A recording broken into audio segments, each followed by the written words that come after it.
Hello everyone, it's Niven, and today I am doing CopperCube 6 tutorial video.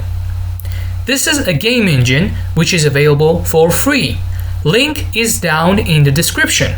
You can download it and you can follow along. CopperCube 6 is a game engine which does not require coding. So if you don't want to learn any specific coding language like C++ or JavaScript, you can use this game engine. Although this game engine contains behaviors which can be applied using coding. But if you want to make something to impress your friends or start your own developing game studios, then this is for you. I will be doing basic parts, and actually this was requested by my subscribers, and I really want to appreciate the support and make a basics part beginner tutorial for those people. First of all, we go on the left side of the screen and we click on File. As you can see, we can create a new file, we can open a new file, open a recent file, well, those are ones which I've been doing, save file, save as. We have publishing. You can publish this game as Windows application. We can test Windows application. You can publish it as web application, also on Apple computers, yes, an Android application, and you can click on publishing settings to, just in case, change anything you want. We can import anything we want, for example, CopperCube scene, a static 3D mesh, animated 3D mesh, or terrain height map. And of course, we can export the selected part, and this is quitting. Then next we have edit. We can edit anything which is in the main window. Let's talk about windows, and I hope you can all follow along. We have basically 5 windows. So the Scene Graph Explorer, this is the window which contains all the things that are in the scene. Below we have properties. We have properties of any given object which we select. For example, new 3D scene, right? So we have ambient light. We can choose any color we want. We can choose blue, for example. We can choose the background color, which can be, for example, green, right? And then we can use fog, as you can see, and we can use wind, and we can use real-time shadows, and all those things which I will be explaining shortly. But for now, let's keep it simple, right? Let's keep it simple. So we have the first window, which is Scene Graph, Properties, and below that are the prefabs. So the prefabs are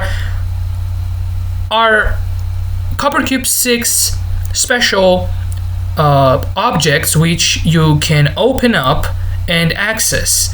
Now I have mostly all prefabs which is available on CopperCube 6. I will be giving the link in the description so you can download the prefabs, and you can choose anything you want. For example, an animated sleepwalker, and if we pressed 2 times, so let me show you once again. So if we go to animated man, for example, and click twice, then you can see there is an animated man in the scene, and he has all the animations. If we go to the second window, you can see there is a man. We can name the man, for example, name it Niven, right? So we have Niven right here. We can rotate this if we click on rotate, and there are 3 main arrows, as you know. This is x-axis, y-axis, and z-axis.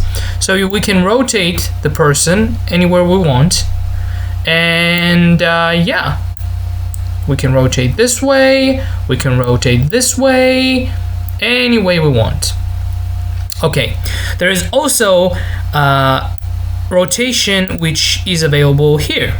There is also scaling. For example, if we want this guy to be big, so there is a 3 scale, right? There is X, Y, and Z. So we put, for example, 2, then 2, and then 2. And if we look at the main screen, the guy got bigger, right? We can also make it smaller with 0.5, 0.5, and 0.5, and it will get smaller. We have visibility, which allows you to see the property. This is called property. This cube is also property.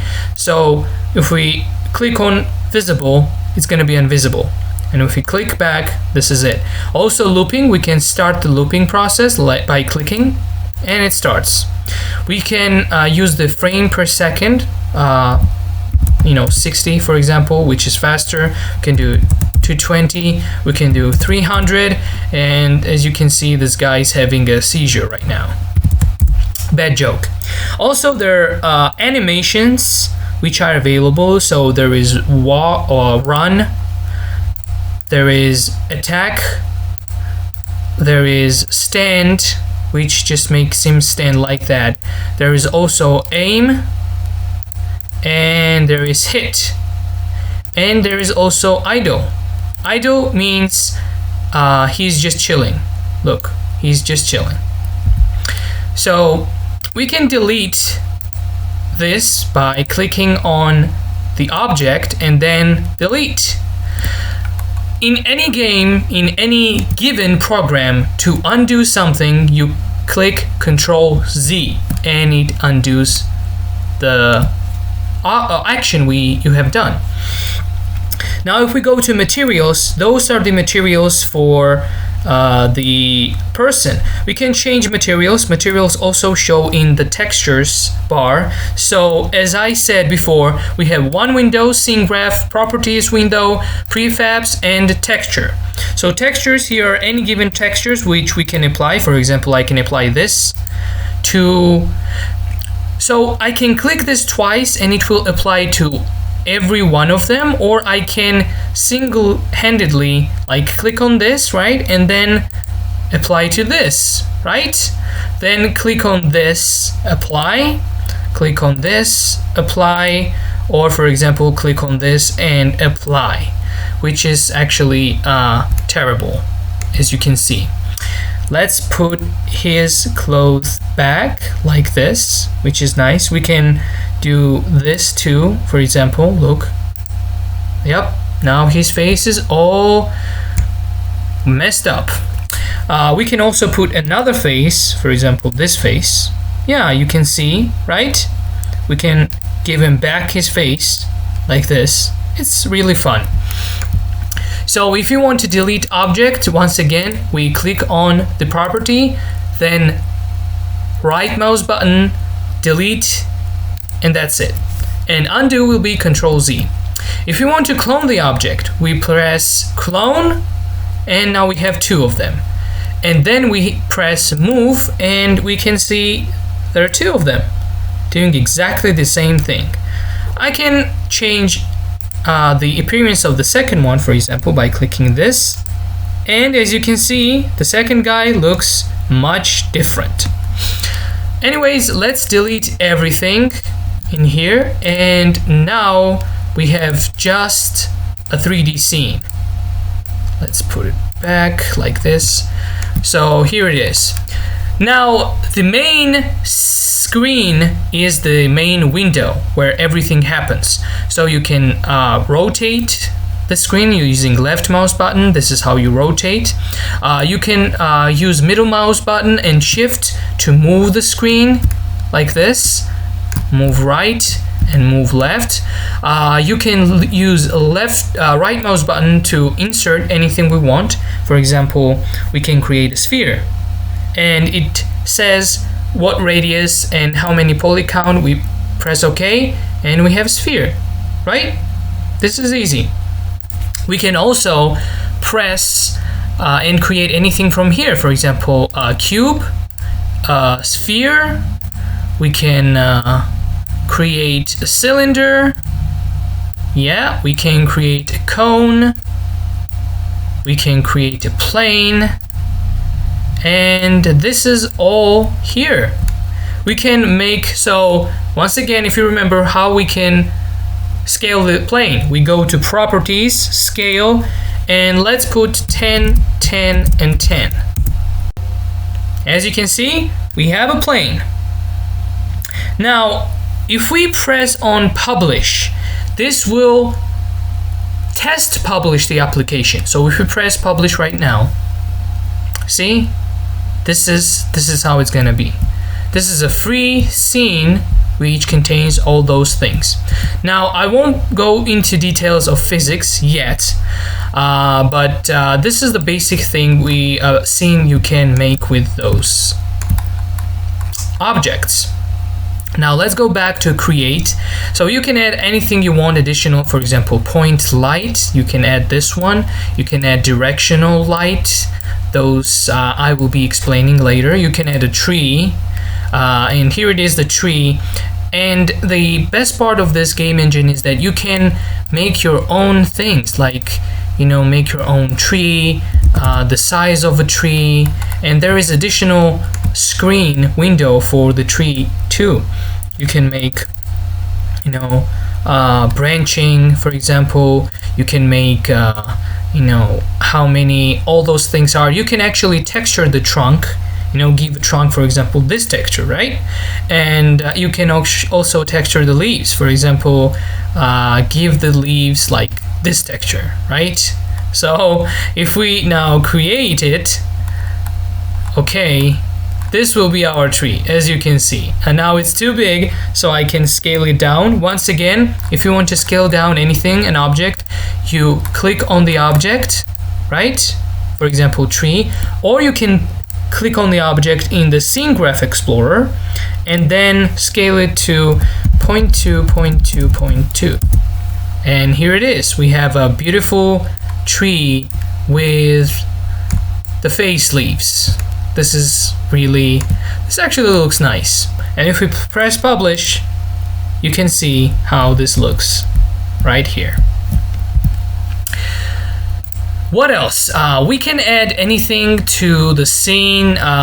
If you have a free Coppercube version, you cannot access the post effects, which is bloom and black and white. There's also inversion, there is blur, there is, you know, colorized, but you cannot do this in the free version. If you want, you can buy a paid version.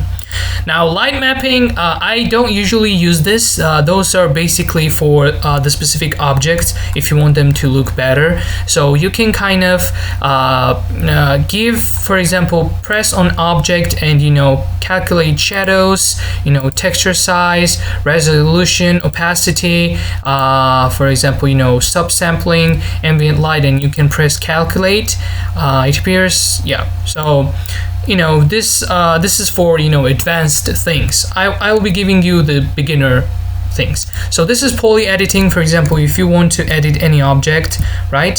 So you click on this object in the scene and you select any point, for example this one, and then you know, move this point like this, you know, and then for example this and this, and then deselect everything, and this is what you get, you know, something like that.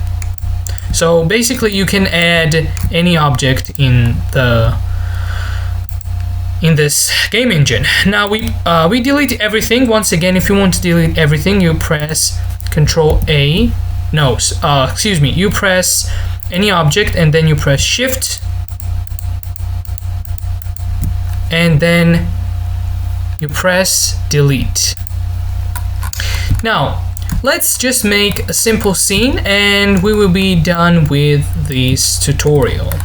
So I want a scene with terrain. You can also add terrain. So if you go here, you can add, you know, any terrain you want. You can add this, desert, you can add flat, you can add hills. Let's add hills with all the default settings. You can change those settings, like make the terrain bigger, make the tile size bigger or smaller. You can use you know, trees, grass, or you can do it without trees and without grass. You can use different textures for the ground, you know, this is the ground, then middle, then high, and you can also change the height of the terrain. Now we should create the default terrain. So if you press OK, this is what it creates. This is a default terrain. Now, as you can see, this looks kind of, okay, but not perfect. So let's make this perfect. Now we click on the scene and we create the ambient light. So let's make ambient light a little bit like this color, yellowish kind of thing, and then okay. Now this is too much, so let's tone it down a little, and this this looks okay, maybe. Let's maybe create different color like this, and yeah, this looks a bit better, I think. Now background color, we can create a blue background color like this, like a sky, and we'll have our blue sky. Or you can use a skybox like this, and it creates a skybox around the terrain. Now we need to add a camera. If you go to publish, we have default camera of regular camera, but it doesn't move like a player. So let's make a first person camera. We go to create camera, and we have all the different options. We have simple camera, which is default. We have first person camera, third person camera, free flying camera, model viewer, and panorama. We choose first person camera, which creates a horizontally moving camera controlled by a mouse and the keyboard, as known from the first person shooter games. And those two things need to be checked, so it collides against geometry, and when starting the scene, this is the first active camera. So press OK, and now we put this in the scene, and here we go. We can move around the scene. Let me just change the look of the scene, because this looks very terrible. Let's give it a bit of, yeah, like this. This is better. Although we need a light in our scene, so we can create point light like this, and we can give it a color too. Now this can be yellow like this. See? Now if we press on publish, yay, this is nice. This looks much better. Now all we need to do is add some things. For example, we can add what can we add here? So I have prefabs. We can add a house like this one. We can place it anywhere. We can add let's say we can add what can we add? Let's add some benches, right? Picnic table. Yeah, here it is. But although this is bigger than the house, so what we do, we go to properties, we change the scale to 0.2, 0.2, 0.2, and now it's kind of okay. So you kind of have to calculate everything before creating, because for now I am doing this just using my eye, like just approximately calculating what it would look like. So if you press play, and you can see this bench is bigger than the player, but it's not bigger than the house, right? See? Oh, we can go under this. Yay, this is cool. We can also jump right here. Yeah, this is let's create a little lake. Create. We have also water surface. This is really cool. I haven't seen this in many game engines. You can literally create like water out of nothing, like this. See? Now we have water in our game, and here it is. Everything is flooded, but we can still, see things. Like we can go in the house, which is now flooded, right? We can go up the hill, and we can see that everything is flooded. We can jump on the house like this.